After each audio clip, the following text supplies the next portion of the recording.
చూడండి, అపోజిట్ పౌలు ఫిలిప్పీయులకు రాసిన పత్రిక 4:13 వచనాన్ని ఒకసారి చదువుదాం.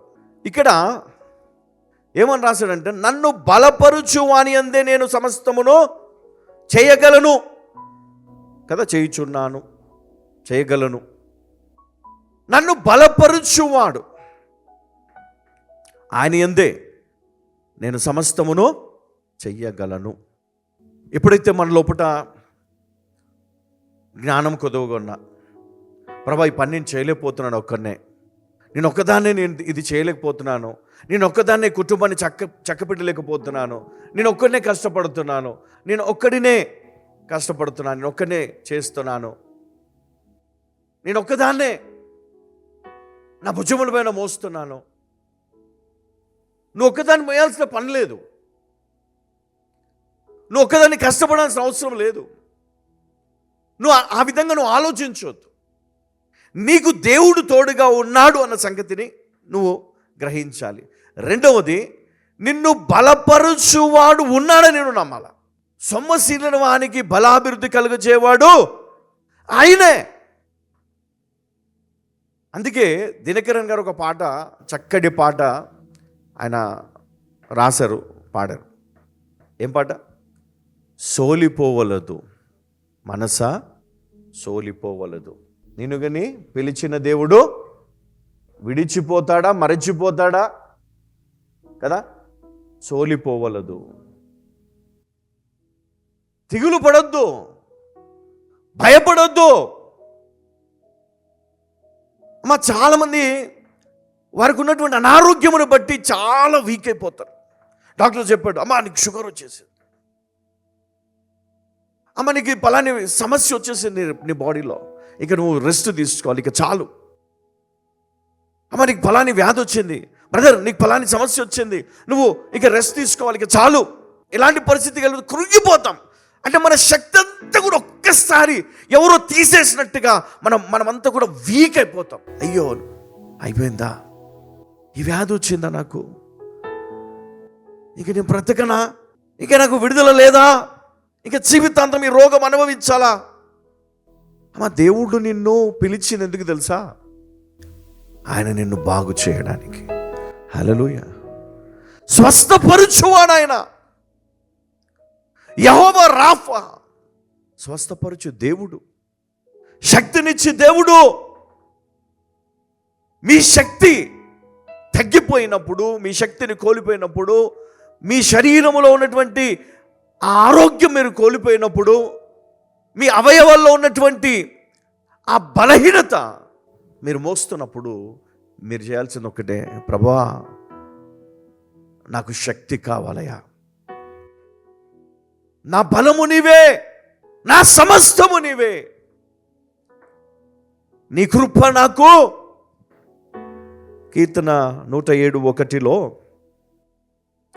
యెహోవా దయాళుడు, ఆయనకు కృతజ్ఞతాస్తుతులు చెల్లించుడి, ఆయన కృప నిరంతరముండును. హల్లెలూయా.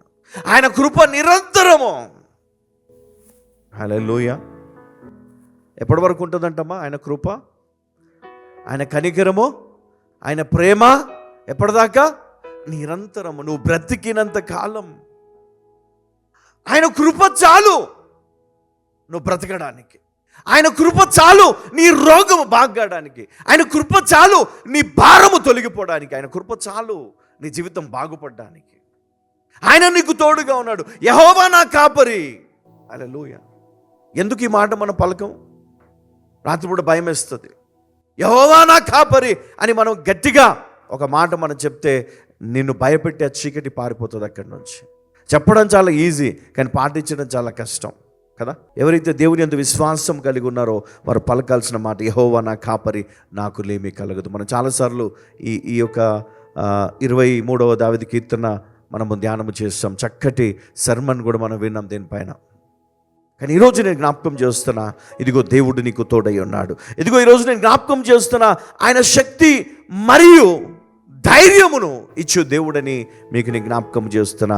ఇదిగో ఈరోజు ఇది కూడా నేను జ్ఞాపకం చేస్తున్నా, దేవుని ప్రేమ మనకెప్పుడు కూడా ఉంటుంది. ఆయన మనం ప్రేమిస్తాడు, మనల్ని విడిచిపెట్టాడు. అందుకనే యెహోవా ఏమై ఉన్నాడు? దయాళుడు. మనం ఏం చేయాలి? ఆయన కృతజ్ఞతాస్తుతులు చెల్లించాం. ఆయన దయాళుడు కాబట్టి, ఆయన ప్రేమ గలవాడు కాబట్టి, ఆయన శక్తి కలిగిన వాడు కాబట్టి, ఆయన కృపామయుడు కాబట్టి మనం ఏమనాలి? యేసయ్యా నా రక్షకుడు. హల్లెలూయా. ఎప్పుడైతే నువ్వు అలాంటి విశ్వాసం, అలాంటి ధైర్యం, అలాంటి నిరీక్షణ నువ్వు కలిగి ఉంటావో అప్పుడు మరి దేవుడు ఏం చేస్తాడు? నీ భవిష్యత్తు కోసం దేవుడు ఏం చేస్తాడు? మంచి భవిష్యత్తును ఇస్తాడు. ఉజ్వల భవిష్యత్తును దేవుడు, అంటే బ్రైట్ ఫ్యూచర్ని దేవుడు మీకు ఇస్తాడు. ఇర్మియా 29:11 ఒకసారి చదువుకుందాం. నేను మిమ్ములను గూర్చి ఉద్దేశించిన సంకల్పములను నేను ఎరుగుదును, రాబోవు కాలమందు మీకు నిరీక్షణ కలుగునట్లుగా, రాబోవు కాలమందు మీకు నిరీక్షణ కలుగునట్లుగా అవి సమాధానకరమైన ఉద్దేశములే కానీ, అవి సమాధానకరమైన ఉద్దేశములే కానీ హానికరమైనవి కావు, హానికరమైనవి కావు. హల్లెలూయా. ఏమంట? హానికరమైనవి కావంటున్నాడు. దేవుడు నీ పట్ల కలిగి ఉన్నటువంటి ఉద్దేశములు అవి నీకు హాని చేయవు. అంటే నువ్వు కీడులో, నువ్వు సమస్యల్లో, వ్యాధిలో, లేకపోతే నీ చుట్టూ ఏదైనా ఒక ఉచ్చు దురాత్మలు కానీ, దుష్టుడు కానీ, శత్రువు కానీ నిన్ను పడేయాలనుకుంటున్నాడు. కానీ దేవుడు ఏం చేస్తాడు? నీకే హాని రాకుండా కాపాడు. ఎందుకు? ఆయనకు నీ పట్ల ఒక మంచి ఉద్దేశం ఉంది. హల్లెలూయా. ఏం ఉద్దేశములంట? మిమ్మల్ని గూర్చిన సమాధానకరమైన ఉద్దేశములే కానీ హానికరమైన ఉద్దేశములు కావు. హల్లెలూయా. మనం అనుకుంటాం ఏంటంటే మన లైఫ్లో ఇక సంతోషం కానీ, సమృద్ధి కానీ ఇంకేమి ఉండవు అనుకుంటాం. కానీ మీకు విషయం చెప్తున్నాను నేను. ఇప్పుడున్న పరిస్థితులు, ఈ ప్రస్తుత పరిస్థితులే మీ భవిష్యత్తు అనుకుంటే, ఇదే మీ చివరి గమ్యం అనుకుంటే కాదు. చూడండి, పరిశుద్ధ గ్రంథంలో మనం ఆధారం చేసుకున్నప్పుడు మీకోసం ఒక గొప్ప ప్రణాళిక ఎదురు చూస్తుందని నిరీక్షణ కలిగి ఉండాల క్రైస్తవుడు. మన కోసం ఒక గొప్ప, అంటే దేవుని ఉద్దేశం ఎట్లుంది? హానికరమైనవి కాదు కదా, అది మనకు సమాధానకరమైన ఉద్దేశములే, అవి మనకు మంచివి. రాబోయే కాలములో దేవుని సంకల్పము, దేవుని ఉద్దేశము ఏంటి అంటే, ఇప్పుడు మీరు అనుభవిస్తున్నటువంటి ఈ యొక్క పరిస్థితులు, ఈ వ్యాధులు, ఈ యొక్క లేమి, ఇబ్బందులు, ఇవి మీ బ్రతుకు కాలం అంతా కూడా ఉంటాయేమో, ఇదే జీవితమేమో అని మీరు అనుకుంటున్నారు. కానీ కాదని మనకు పరిశుద్ధ గ్రంథము ద్వారా మీకు నేను జ్ఞాపకం చేస్తున్నా. మీకోసం ఒక గొప్ప ప్రణాళిక, మరి దేవుడు సిద్ధపరిచిన ప్రణాళిక మరి ఎదురు చూస్తుందని నేను జ్ఞాపకం చేస్తా ఉన్నా. ఆ గొప్ప ప్రణాళికలో నీవు, నీ కుటుంబం ఉంటే ఎంత సంతోషం, ఎంత గొప్ప దీవెన, ఎంత గొప్ప ఉజ్వల భవిష్యత్తు మనకున్నదో ఒకసారి మనం ఆలోచన చేద్దాం. మనకు కృంగిపోవద్దు. మన పరిస్థితిని బట్టి మన టైము రాబోతుంది. దేవుడు గొప్పగా మిమ్మల్ని దీవించబోతున్నాడు.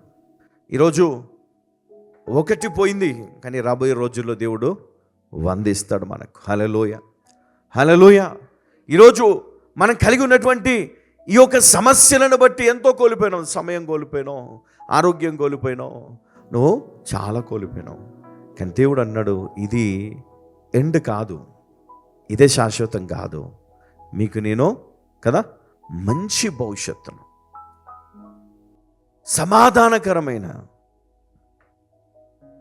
సంకల్పము, సమాధానకరమైన ఉద్దేశములే కానీ హానికరమైన ఉద్దేశములు కాదని మరి పరిశుద్ధ లేఖనముల ద్వారా ఇర్మియా 29:11 ద్వారా జ్ఞాపకం చేస్తా ఉన్నాడు. హల్లెలూయా.